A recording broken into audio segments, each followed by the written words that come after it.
U.S. Treasury Secretary Steve Mnuchin and Commerce Secretary Wilbur Ross are well known in the U.S. and beyond. The newest member of the team, however, is less known, Larry Kudlow, the new director of the White House's National Economic Council. He was an official in the Reagan administration. He is best known for decades on cable TV and his strong stance on free trade. He has very different views from the two so-called China hawks on the trip, who deserve a much closer look. Robert Lighthizer is the U.S. trade representative responsible for negotiating trade deals. His early experience came during the Reagan administration, negotiating bilateral agreements on steel, cars and agricultural products.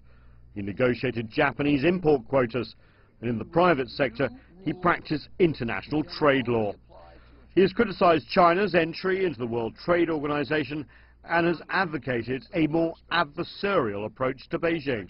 Our view is that we have a very serious problem of losing our intellectual property, which is really the biggest single advantage of the American economy, in my opinion, is our intellectual property and our ability to generate new intellectual property. We are losing that to China in ways that are not reflective of the underlying economics.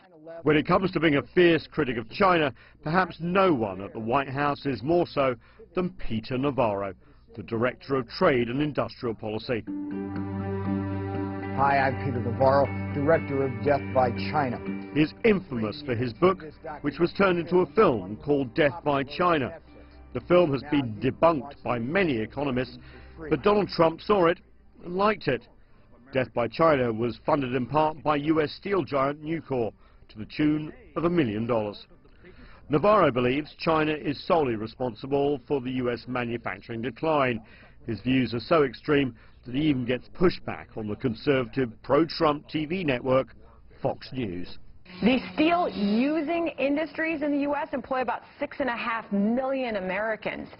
And the concern is that's who's going to get hit. Do you want any pushback here, Sandra, or are you just going to read that editorial? I don't believe any country in the world is going to retaliate for the simple reason that we are the most lucrative and biggest market in the world. Mr. Navarro, do you really believe that?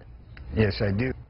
So this group heading to China do have a lot of different views when it comes to world trade. It's going to be interesting if they have a united position when they negotiate with Beijing. But remember, Beijing says it will not compromise on its plan like Made in China 2025. So all the negotiators coming from here should expect stiff opposition. Nathan King, CGTN at the White House.